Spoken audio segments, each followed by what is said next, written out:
এই পৃথিবীর জমিনে আমরা কেউ চিরদিন থাকব না, এতে কোনো সন্দেহ নাই। দুনিয়ার জমিন ছাড়ার পরে আমাদের সামনে অপেক্ষা করছে আলমে বরজখ, কবরের জগৎ। কবরের জগতে লম্বা সময় থাকতে হবে, অপেক্ষা করতে হবে। তারপরে হাসরের ময়দানে আল্লাহর সামনে দাঁড়াতে হবে, হিসাব নিকাশ হবে। সেখান থেকে কেউ জান্নাতি হবে, কেউ জাহান্নামী হবে। যারা জান্নাতি হয়ে গেল তারা তো সফলই হয়ে যাবে। যারা জাহান্নামী হলো এদের মধ্যে আবার কেউ কেউ এমন হবে চিরস্থায়ী জাহান্নামী, জীবনে আর মুক্তি মিলবে না। আবার কেউ কেউ এমন হবে যে আল্লাহ বিভিন্ন মেয়াদে সাজা খাটাইয়া তাদেরকে মুক্তি দিবেন, জান্নাত আবার দিবেন। তবে আমরা যেখানে আছি দুনিয়া নামক জায়গা, এই দুনিয়া নামক জায়গা থেকে কেউ কেউ আল্লাহর সন্তুষ্টি হাসিল করতে পারে, গুনাহ মুক্ত করতে পারে। তারা জাহান্নামে জ্বলবে না, আল্লাহ তাদেরকে সরাসরি জান্নাত দিয়ে দিবেন। অন্যান্য মাখলুক আর মানুষ এক না, মর্যাদার দিক থেকেও না, গঠনের দিক থেকেও না, আল্লাহর দেয়া নিয়ামতের দিক থেকেও না। গঠনের দিক থেকে আমরা সবচেয়ে সুন্দর, নিয়ামতের দিক থেকে সবচেয়ে বেশি পেয়েছি, মর্যাদার দিক থেকেও সবচাইতে বেশি মর্যাদাবান। এত কিছু পাওয়ার পরেও যদি মানুষটা জান্নাতি হতে না পারে, তার চেয়ে আর কে কপাল পোড়া হতে পারে? আমরা যেহেতু মানুষ, অন্য কোনো প্রাণী না, অন্যান্য প্রাণীদের সামনে কোনো বিপদ নাই, আমাদের সামনে বিপদ আছে। মানুষের সামনে বিপদের ঘাঁটি আছে, 4টা ঘাঁটি পাড়ি দিয়ে শেষ গন্তব্যে, শেষ ঠিকানায় পৌঁছতে হবে। আমাদের সামনের যেই ঘাঁটিগুলো, 1 নাম্বার বিপদের ঘাঁটি মালাকুল মাউতের সাক্ষাৎ, মৌতের ঘাঁটি। 2 নাম্বার বিপদের ঘাঁটি কবরের ঘাঁটি। 3 নাম্বার বিপদের ঘাঁটি হাসরের মাঠ। 4 নাম্বার বিপদের ঘাঁটি ফুলসিরাত। ক্রমান্বয়ে 4টা বিপদের ঘাঁটি পাড়ি দিবে যারা, 2 ভাগে বিভক্ত হবে। কেউ সুখে সুখে পাড়ি দিবে, কারোর জন্য খুব কষ্ট হবে।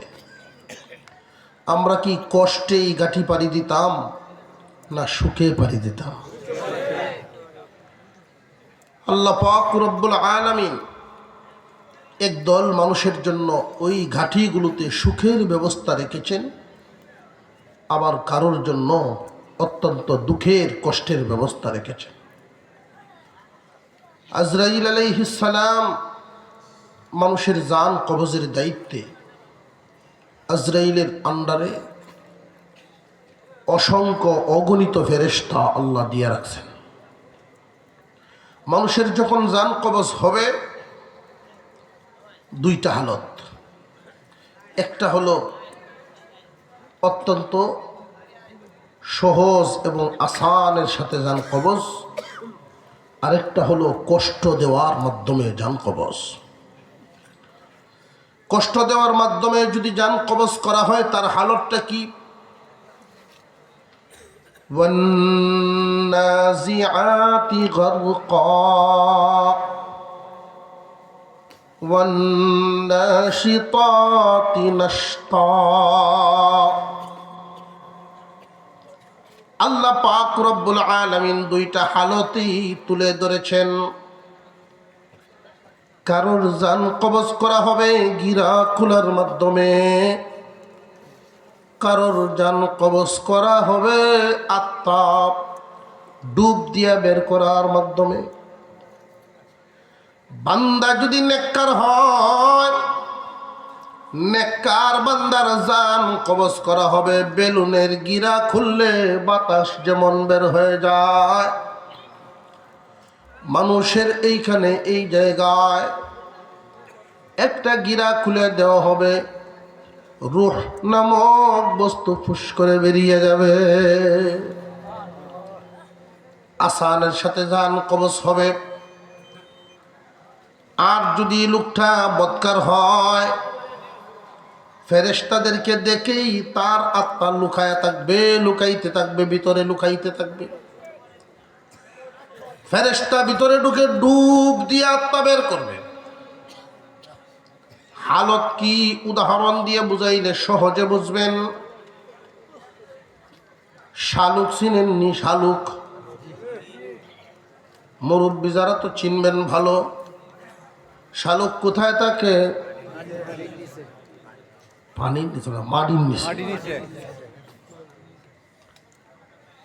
গাছের পাতাগুলো পানির উপরে, গাছটা হলো পানির নিচে, আর শালুকটা থাকে মাটির নিচে। কয়টা স্তর দেখছেন? যিনি শালুক উঠায় আগের থেকেই এইম ধরে একবারে জায়গাটা ঠিক করিয়া একটা ডুব দিবে, বারবার টানবে না, একটা নেই। শালুকের জ্বর একটা না একাধিক, অনেক জ্বর।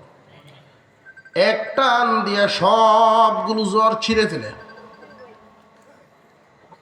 ঠিক তেমনি ভাবে একটা বদকারের জান কবজ করার সময় এইভাবেই ডুব দিয়া ধরে যখন টান দিয়ে আনবে, ভিতরের নারী বুড়ি রগের যেই সংযোগগুলো সবগুলো রগের মাথা এক টানে ছিঁড়ে ফেলে। আর যদি নেককারের মরণ হয় খুব আরাম। নেককারের কাছে ফেরেশতার সুরত হয় একরকম, বদকারের কাছে আর একরকম। ইন্নাল আবরারা লাফি নাঈম ওয়া ইন্নাল ফুজ্জারা লাফি জাহিম। মানুষটা যদি হয় নেককার, আল্লাহর পক্ষ থেকে মালাকুল মউত আজরাইলের আন্ডারে অসংখ্য অগণিত ফেরেশতা খাদেম দেওয়া আছে। 500 ফেরেশতা পাঠায় দিবেন জান কবজ করার জন্য। এই ফেরেশতারা আসবে সুশ্রী সুন্দর চেহারার অধিকারী, নৌজওয়ান সাদা পোশাক পরিহিত। এক একজনের হাতে, এক হাতে জান্নাতি রুমাল, আর এক হাতে থাকবে সুগন্ধি আতর। 500 ফেরেশতা একজনের সুগ্রানের সাথে, আতরদানির সাথে আরেকটার মিল নেই। এই বাহিনী দেখে জান্নাতি বান্দা মুস্কি মুস্কি হাসবে, খুশি হবে। অনেক মানুষের জান কবজের আগে দুনিয়ার লোকেরা দেখতে পারে হাসি দিয়া বিদায় হইছে। ঠিক না বে ঠিক? দুনিয়া তো একদিন ছাড়বই, এমন মানুষ নাই যার মরণ নাই। কিন্তু আফসোসের ব্যাপার, কেউ মরবে জান্নাতীর ভেষে, কেউ মরবে জাহান্নামীর ভেষে। কত মানুষের মরণ হয় নাপাক বাথরুমের ভিতরে, কত মানুষ মরে যায় নর্দমার ড্রেনে পড়ে, কত মানুষের মরণ কত হালতে। আমরা এখানে যারা আছি, কার মরণ কোন জায়গায় আমরা তো কেউই জানি না, আল্লাহ একমাত্র জানেন। মন থেকেই কামনা করা, মন থেকে চাওয়া, নিজে চেষ্টা করে ভালো পথে চলা। আল্লাহ তুমি আমাদেরকে গুনাহগারের মরণ দিও না, বেইজ্জতের মরণ দিও না। নেককারের মরণটা খুব আসানের মরণ। আতরদানি জান্নাতের রুমাল নিয়ে যখন সামনে হাজির হবে, আস্তে করে একটা চাপ দিয়ে ধরবে, সামান্য আস্তে একটা চাপ দিয়ে ধরবে। বেলুনের গিরা যদি কেউ খুলতে হয়, চাপ না দিয়ে খুলতে পারবে না, ঠিক না বেটি? গিরা দেওয়ার সাথে সাথেই গিরাটা দেখবেন বেলুনের ভিতরে ঢুকে যায়।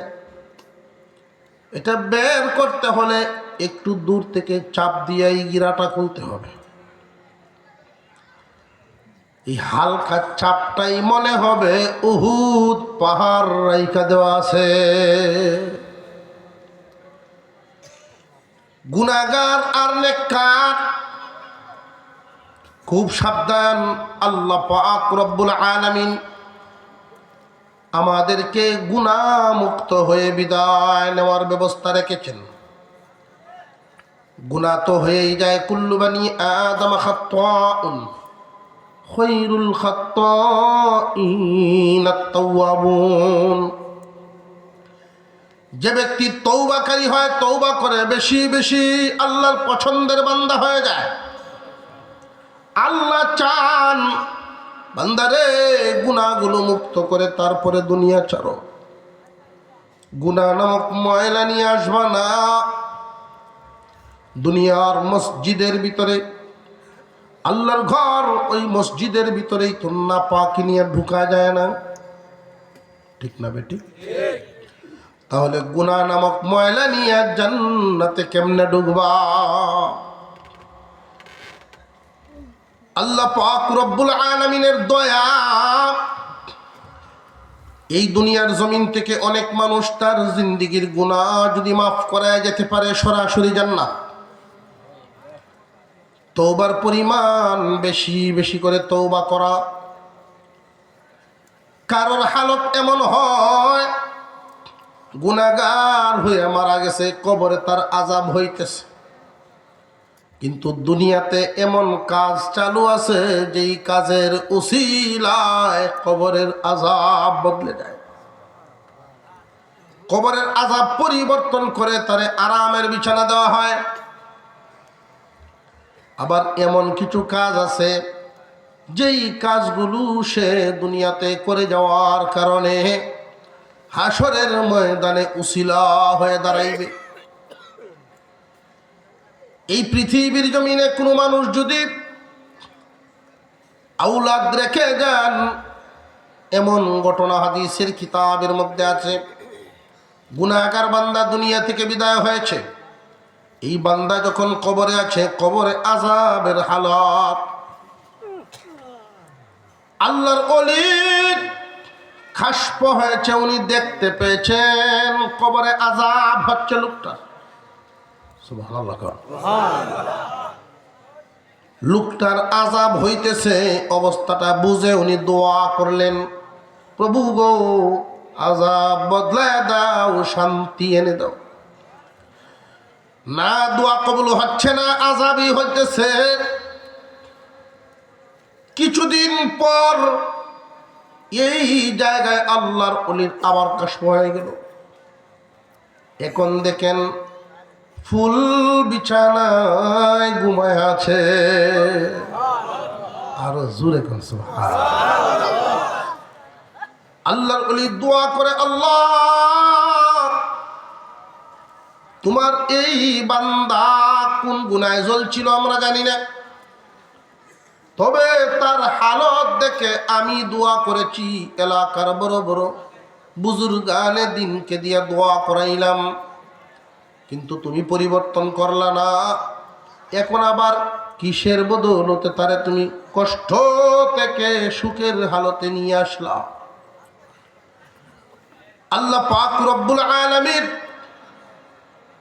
স্বপ্ন যুগেই জানায় দিলেন, এই বান্দা গুনাহ করার কারণে কষ্টে পতিত ছিল, কবরে আযাব হচ্ছিল। তার একটা সন্তান বিবির গর্ভে রেখে এসেছিল, মৃত্যুর আগে, ইন্তেকালের আগে বিবির হাত ধরে বলেছিল, বিবি রে, গুনাহ করে জীবনটা নষ্ট করে ফেলছি, বাঁচব না তো বুঝতেই পারছি, তোমার কাছে একটা ওসিয়ত করে যাই, তোমার গর্ভে যে আমার সন্তান, ছেলে হোক আর মেয়ে হোক, এই সন্তানটাকে আল্লাহর কিতাব পড়ায়, আল্লাহর কিতাব পড়াইবা তারে। ওসিয়ত করলাম, ওসিয়ত করে চলে গেছেন। কবরে তার আযাব হচ্ছে। দেখতে দেখতে তার সন্তান দুনিয়াতে আসলো। দিন যাইতে যাইতে পড়ার বয়স 5 বছর হয়ে গেল। বাচ্চার মা হাতে ধরে ধরে তার নিয়ে মক্তবে ভর্তি করে দিছে। তার রেখে আসা সেই সন্তান আমি আল্লাহর নাম ধরে ডাক দিছে। এই সন্তান যখন পড়া শুরু করছে, বিসমিল্লাহির রহমানির রহিম, এ বলি আমার বান্দা শুনো, এই বাচ্চার শিশুর জবানে আমি আল্লাহকে রহমান রহিম দুইটা নাম উচ্চারণ করে ডাক দিয়েছে।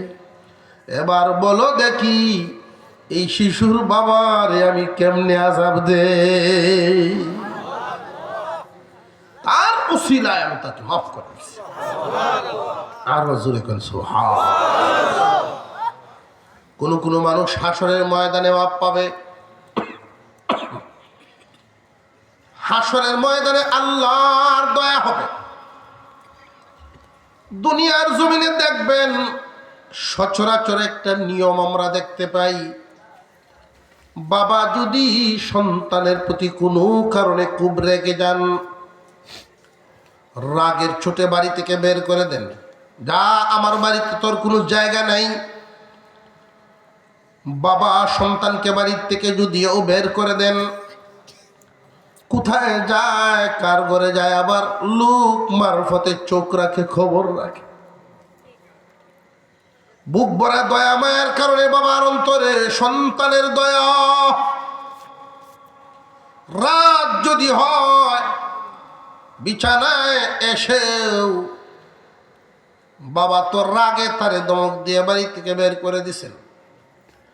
মারে কয়, আমি না হয় রাগ করে বাড়ির থেকে বের করে দিছিলাম, তুমি তো তার মা, তুমি তার ডাক দিয়ে 4টে খাওয়ায় লেতা, তুমি যদি কয়টা খাবার খাওয়ায় ফেলতা আমি কি বাধা দিলাম না? চাষাদেরকে ডাক দিয়ে কয়, আমি না হয় বাপ শাসন করেছি, বাড়ি থেকে বের করে দিছি, তোরা তো চাষা আসলে আইতে নিয়ে আইসা একটু সুপারিশ করে বলতে, তবু তো আমার ভূত আমার ঘরে ভূত। এই মানুষগুলোরে আল্লাহ বানাইছেন বড় আদর করে, নিজ কুদরতি হাত লাগায় বানাইছেন। কিয়ামতের দিন হাসরের মাঠে যখন কষ্টে পড়ে যাবে গুনার কারণে, হাফেজ আলেমদেরকে আল্লাহ পাক রব্বুল আলামিন সুপারিশের সুযোগ করে দিবেন। আমার বান্দায় গুনাহ করছে বিদায় আমি তারে কঠিন সাজা দিচ্ছি। তোমরা তো হাফেজ আলেম, তার পক্ষ হইয়া তোমরা 2 কথা সুপারিশ আমার কাছে করতে। হাফেজ আলেমদের সুপারিশের বদৌলতে আমি এদেরকে মাফ করে দিব। আমি এমন মহিলাও দেখেছি, লজিং খাওয়ায় রক্তের কোনো সম্পর্ক নেই, আত্মীয়ও লাগে না, এরপরেও খানা খাওয়ায় 3 বার সময় মতো নিজের সন্তানদেরকে যেইভাবে খাওয়ায় তারে ওইভাবে খানা দেয়। যিনি লজিং বাড়ির যেই পুরুষ আছেন, উনি যদি দেখেন 2 দিন 3 দিন ছেলেটা সামনে পড়ে না, এমনি খবর নে কি গো, মাদ্রাসার ছাত্র বেটা কি আসা যাওয়া করে না?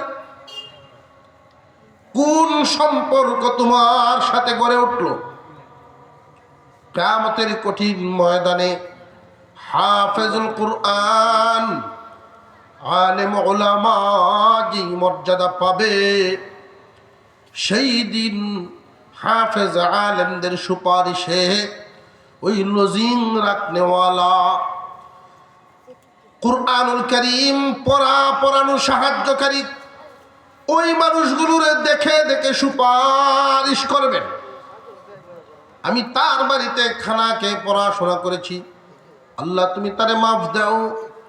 আল্লাহ বলবেন আমার বান্দা বান্দি গুনাহ করার কারণে কষ্টে পড়ে আছে, আমি অপেক্ষায় তাকায়া ছিলাম, যদিও গুনাহ করছে আমার বড় আদরের বান্দা বান্দি, নিজ হাতে এদেরকে বানাইছি জাহান্নামে জ্বালানোর জন্য না।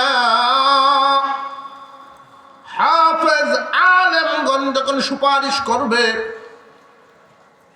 তখনই আল্লাহ বলবেন আমি অপেক্ষায় রহমতের নজরে তাকায়া ছিলাম, কখন তোমরা দুনিয়ার বাপচাচাদের মতো আমি আল্লাহর কাছে আইসা সুপারিশ করবা। কোন একটা উসিলা হইলেই আল্লাহ বান্দাকে মাফ দিবার চান। সুবহানাল্লাহ, আল্লাহু আকবার বলেন। হাসরের মাঠে, কবরের জগতে আমরা যেন আল্লাহর মায়া, আল্লাহর দয়া পাই, এই আকাঙ্ক্ষা, এই আশা আমাদের অন্তরে আছে না নাই? কার কার আছে? কার কার ইচ্ছা হয়? নারায়ে তাকবীর, নারায়ে তাকবীর। হাত নামান। সময় লম্বা চূড়ানো, প্রধান মেহমান এসে গেছেন, বলি আলহামদুলিল্লাহ। মাদ্রাসা একটা আপনাদের চোখের সামনে বিদ্যমান। এই মাদ্রাসায় একক কোনো ব্যক্তির মাধ্যমে চলতে পারে না, একা কেউ প্রতিষ্ঠান চালাতে পারে না। সকলের সহযোগিতায় এই প্রতিষ্ঠানগুলো চলে আসে, আর এটা আমাদের জন্য একটা নাজাতের রাস্তা, নাজাত পাওয়ার উসিলা। কিয়ামতের কঠিন ময়দানে যারা জান্নাতে যাবে, বিভিন্ন আমলের বদৌলতে মানুষ জান্নাতে যাবে। জান্নাতে বালাখানা হবে, জান্নাতে বাগান হবে। দুনিয়াতে যদি কেউ 1 কোটি টাকা খরচ করে ঘর বানায়, ওই ঘরটাকে আরো সামান দিয়ে সাজানোর প্রয়োজন আছে না? সামান পাবে কই? জান্নাতের ভিতরে বাজার থাকবে। তবে বাজারের কোনো দোকানদার নেই, বাজারে দোকানদার থাকবে না। ওইখানে সাথে যে আমরা দুনিয়া থেকে বিদায় হওয়ার শখের বাড়ি, শখের ঘড়ি, শখের গাড়ি, শখের নারী সব রেখে একমাত্র সামান, দুনিয়ার একমাত্র সামান কাফনের কাপড়টা পেছায় নিতে পারে। জান্নাতের বাজারে কি নিয়ে ঢুকবে? কেনাকাটা কি দিয়ে করবে? পছন্দ হয়ে গেছে সোফার সেট, পছন্দ হয়েছে পালং, পছন্দ হয়েছে এই খাবার, ওটা কি দিয়ে নিবে? সবাই বেচা কেনাকাটা করতে পারবে না। কিছু মানুষ তার মন মতো বালাখানা, মন মতো ঘর সাজাতে পারবে, বেচা কেনার মাধ্যমে খরিদ করবে, মাল সামান লইবে। এরা কারা? দুনিয়ার জমিনে থাকতে আল্লাহর ওয়াস্তে দান করত যারা।